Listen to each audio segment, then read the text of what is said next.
Sobat Maestro, sesaat lagi Anda akan bersama-sama mengikuti pengajaran firman Allah yang disampaikan oleh hambanya Pastor Dorcas Daud dari Gereja Hope ACC. Selamat mendengarkan.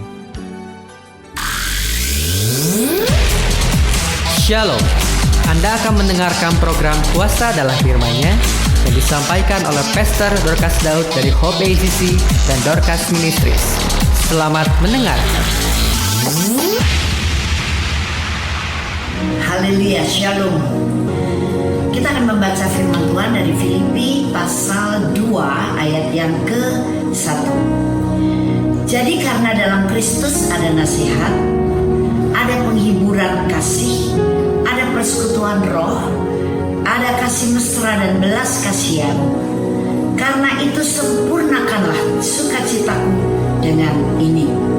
Hendaklah kamu sepikir dalam satu kasih, satu jiwa, satu tujuan, dengan tidak mencari kepentingan sendiri atau puji-pujian yang sia-sia. Sebaliknya hendaklah dengan rendah hati yang seorang menganggap yang lain lebih utama daripada dirinya sendiri. Dan janganlah tiap-tiap orang hanya memperhatikan kepentingannya sendiri, tetapi kepentingan orang lain juga. Sebelum kita melanjutkan firman Tuhan ini, kita akan berdoa terlebih dahulu. Terima kasih Bapa Surgawi, dalam hadirat-Mu kami makan firman-Mu dengan lahap. Kami butuh dan kami membuka telinga kami, hati kami, sehingga benih firman Allah tertabur dengan baik, bertumbuh dan berbuah dalam kehidupan kami dan menyempurnakan kami. Di dalam nama Tuhan Yesus Kristus kami berdoa. Haleluya, amin. Dari ayat Filipi 2 ayat yang ke-1 sampai dengan ayat yang ke-4 tadi, kita bisa mengerti bahwa betapa Allah Bapa menginginkan persaudaraan di antara anggota keluarga Allah. Karena kita sudah percaya kepada Yesus, kita tuh hidup di dalam kasih Kristus, bahkan kasih yang mesra. Kita ada persekutuan roh, satu kasih, satu jiwa, satu tujuan, sehati sepikir. Dan Dia yang membuat hati Allah Bapa itu bersukacita. Artinya, ikatan kekeluargaan di antara kita sebagai satu keluarga Allah itu harus benar-benar kita perhatikan.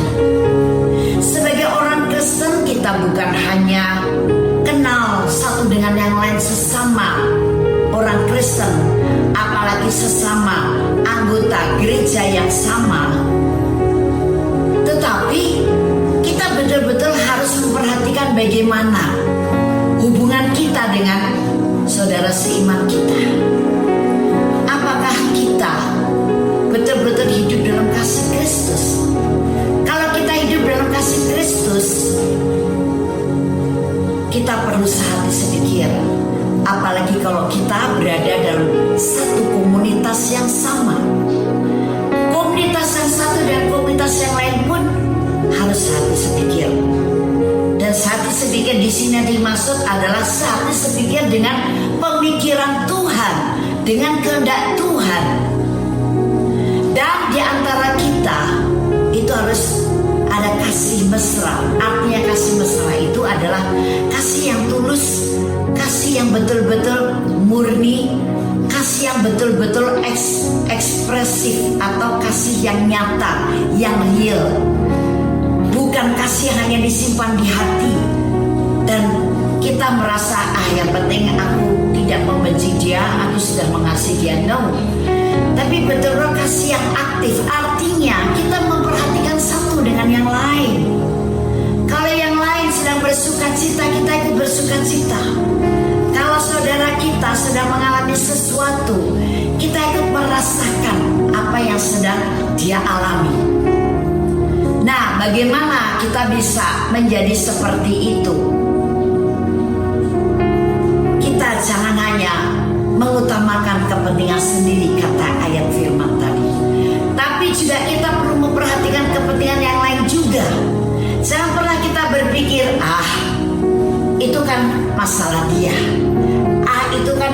kondisi dia yang sedang terjadi.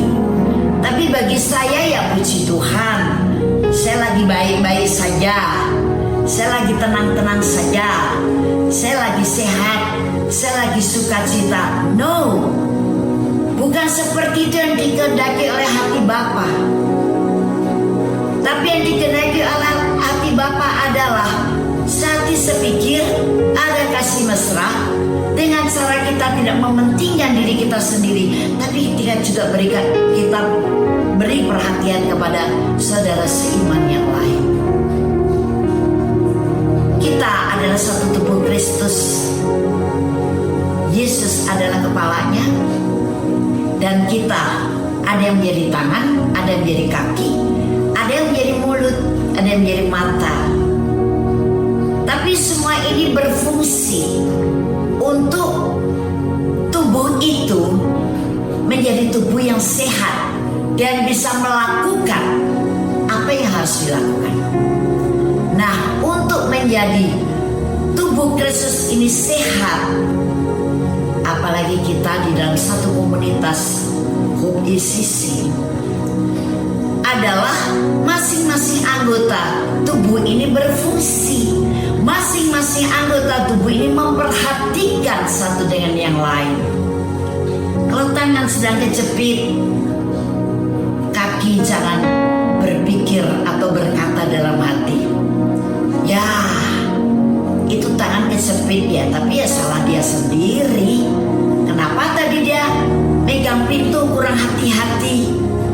Atau mungkin si tangan yang berkata di hati kepada kaki yang sedang terantuk batu atau terinjak seseorang, dan si kaki mengaduh, si tangan berkata di hatinya atau berpikir, ya jalan soalnya gak hati-hati sih, makanya tuh harus hati-hati matanya kemana waktu jalan. Saudara, ketika saudara seiman kita punya persoalan, bukan kita mengorek kesalahan atau penyebab persoalan itu terjadi, itu kita keep dulu, itu kita pending dulu. Tapi bagaimana kita dikatakan oleh firman ini perlu untuk sehati sepikir dan hidup dalam kasih mesra dengan tidak mementingkan diri sendiri. Kita sekarang bersama-sama minimal kita mendukung dalam doa, dan kemudian kita support imannya, kita bangkitkan semangatnya, kita berikan ayat firman Tuhan yang membangun dirinya, kita doakan dengan kasih yang tulus, karena urapan kuasa Roh Kudus itu selain bekerja dengan sempurna melalui iman, tapi juga karena kita ketika mendoakannya dengan kasih yang tulus kepada orang itu. Nah, ketika masalah sudah selesai, baru jadikan apa yang menjadi penyebab ini untuk menjadi pelajaran yang berharga, titik perubahan bagi orang yang sedang mengalaminya atau saudara seiman yang mengalaminya, dan termasuk menjadi pelajaran bagi kita. Nah, itu adalah orang kerajaan Allah. Ingat, kita bukan orang dunia lagi. Di dalam diri kita dikontrol oleh Roh yang mulia, yaitu Roh Kudus, di mana Roh Kudus akan memberikan pemikiran yang mulia, hati yang mulia, tindakan yang mulia, bahkan perbuatan-perbuatan yang mulia, dan semuanya itu terang di mana? Di dalam kasih Kristus. Saya percaya ketika kita seperti ini, kita bisa tidak hanya mementingkan diri sendiri, tapi juga kita memikirkan dan memperhatikan kepentingan orang lain juga. Apalagi kepentingan, kebutuhan akan kondisi saudara seiman kita. Nah, untuk kita bisa menjadikan diri kita bukan lebih utama saja, tapi kita juga memikirkan atau memperhatikan kepentingan orang lain atau saudara seiman, adalah dengan cara yang pertama, pikiran dan perasaan yang terdapat juga dalam Kristus Yesus. Jadi kita harus dalam hidup ini menaruh pikiran dan perasaan yang terdapat di dalam Kristus Yesus. Kita harus semua dirubah cara berpikir kita.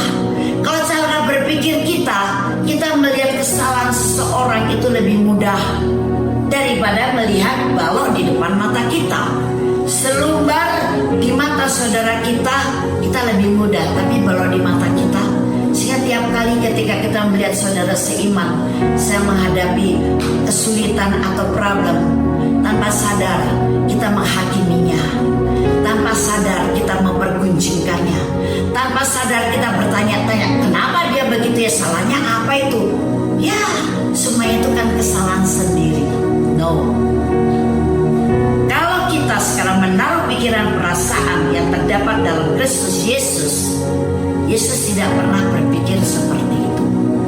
Bahkan orang-orang menyalibkan dia, padahal orang-orang itu dulu menikmati kesembuhan dari Yesus, menikmati berkat mujizatnya. Tiap hari mencari dia, mendengarkan Yesus berkhotbah. Mereka mengalami pertolongan Yesus, tapi ternyata mereka juga yang menyalibkannya. Tapi apa yang dilakukan oleh Yesus? Apakah kemudian dia protes kepada Bapak Surgawi sambil dia melirik ke bawah karena dia sudah ada di atas kayu salib, sementara orang yang menyalibkannya ada di bawahnya? Dan dia berkata, tuh Bapak Surgawi, enak sekali mereka. Dulu mereka mengenyam kebaikanku. Aku dulu menolong mereka, menyembuhkan mereka, memberi makan mereka dengan mujizat. Semuanya dulu bersukaria kalau ada aku. Tapi sekarang saatnya begini, mereka semua memalingkan mukanya, bahkan meludah di depanku. Mereka menikam aku, mereka menghancurkan dan membinasakan aku. Seakan-akan kebaikanku tidak pernah ada di dalam hidup mereka. Padahal mereka semuanya pernah menikmati kebaikan. Apakah Yesus berkata seperti itu? No. Tapi dari Yesus ada rasa belas kasihan. Itu sebabnya kasih yang sempurna mengalir, terlepaslah pengampunan yang kudus, bukan penghakiman kepada mereka, tapi melepaskan kasih yang tulus dengan cara mengampuni mereka. Ya Bapa, ampuni mereka karena mereka tidak tahu apa yang mereka lakukan. Nah, itu yang menjadi perasaan Yesus. Karena apa? Perasaannya adalah Kristus. Artinya perasaan Yesus itu adalah Kristus, perasaan yang telah diurapi. Anda dan saya sudah diurapi oleh Roh Kudus. Saya yakin kita semuanya sampai bisa berkarunia bahasa roh, luar biasa. Artinya kalau kita sudah diurapi, harusnya juga punya pikiran Kristus, yaitu pikirannya sama dengan Yesus. Dan pikiran itu semua tertuang dalam firman Allah, termasuk semua yang tertuang dalam firman Allah. Dasarnya seperti dasar perjanjian baru, hanya apa? Love, kasih yang unlimited. Dan Roh Kudus akan memampukan kita memiliki kasih yang unlimited, bukan kasih yang terbatas seperti kasih orang-orang dunia. Jadi pikiran dan perasaan yang terdapat dalam Kristus Yesus. Dan untuk bisa menjadi seperti Yesus, punya pikiran perasaannya, apa yang harus kita lakukan? Kita harus tidak menaruh ego kita lebih tinggi dari segala sesuatunya. Ego kita jangan menjadi raja dalam hati kita, tapi izinkan Yesus menjadi raja dan ego kita sekarang turun di bawah tahta. Dan tahta itu diduduki oleh Yesus Kristus, Sang Juru Selamat kita, sebagai Tuhan dan Raja yang memiliki kita, dan Dia punya kekuasaan untuk mengatur kehidupan kita. Itu artinya adalah kita tidak seperti Yesus tidak menganggap kesetaraan dengan Allah itu sebagai milik yang harus diperhatikan. Kosongkan diri dengan cara begitu. Sampai Paulus tidak mengatakan, hidupku bukan aku lagi, tapi Yesus yang hidup di dalam aku. Tubuhku sekarang adalah baik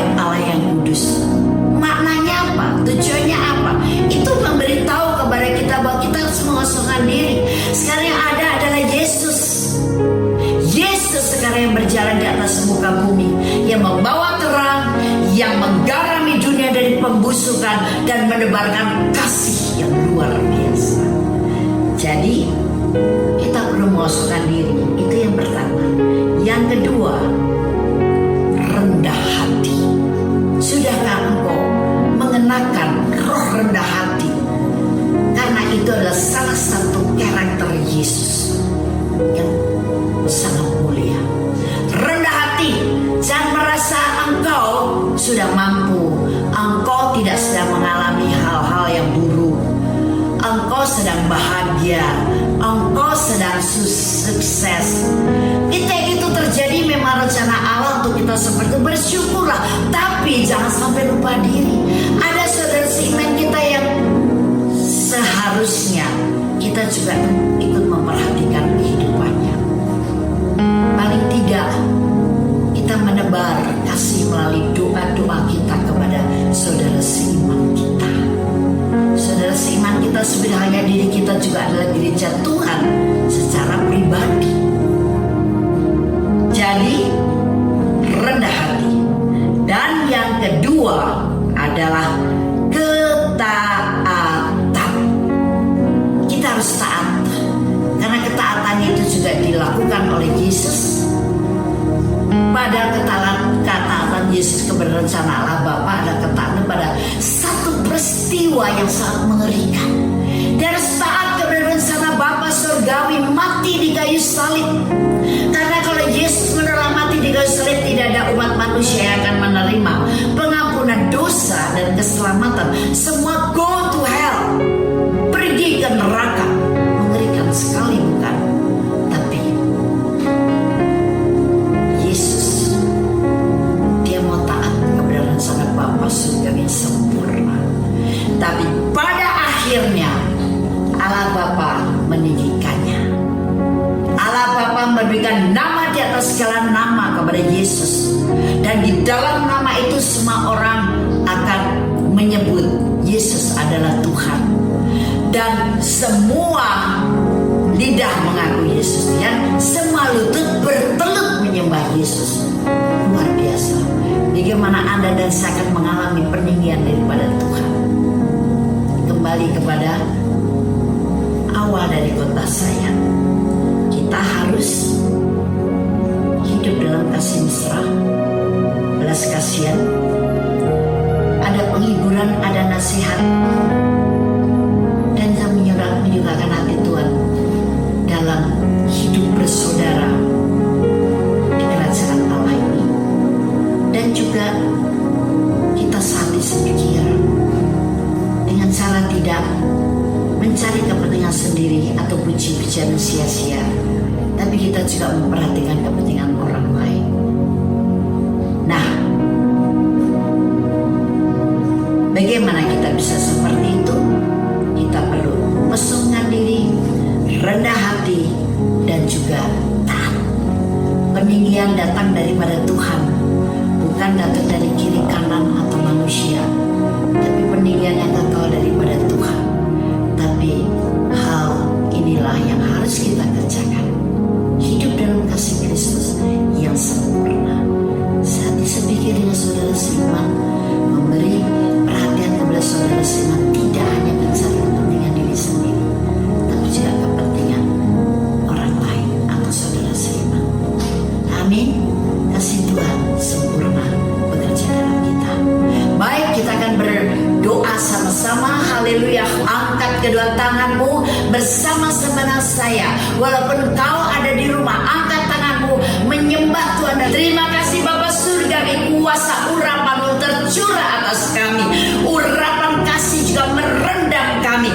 Kami dalam kasih Kristus, kami saat sepikir kami hidup dalam kasih Kristus yang indah, yang mulia, sehingga kami tidak menjadi orang yang egois, tidak hanya mencari kepentingan diri sendiri, tapi juga kami memperhatikan kepentingan saudara seiman kami. Minimal kami selalu mendukung dalam doa satu dengan yang lain, dengan cara kami mengosongkan diri dan rendah hati, dan kemudian taat kepada kehendak-Mu. Terima kasih Tuhan, kami akan membuat hatimu bersuka cita karena Kau melihat kami satu di dalam Engkau. Kami saling membangun, menasihati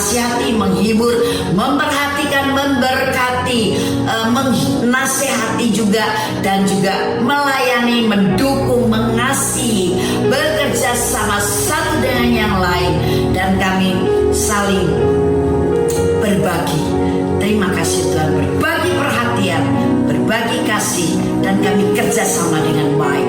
Terima kasih Bapa Surgawi, kami berdoa, terima kasih urapan yang baru, dan semua kami diliputi oleh kesehatan ilahi semuanya dalam nama Tuhan Yesus Kristus. Kami sudah berdoa dan mengucap syukur. Haleluya, amin. Tuhan Yesus memberkati. Haleluya. Kami percaya Anda pasti diberkati oleh firman Tuhan yang disampaikan oleh Pastor Dorcas Daud STH dari Hope ACC dan Dorcas Ministries. Dan bila Anda memiliki pertanyaan seputar kegiatan pelayanan kami, Anda dapat menghubungi kami di 08 222 703 0006. Sekali lagi di 08 222 703 0006. Sampai jumpa kembali. Tuhan Yesus memberkati.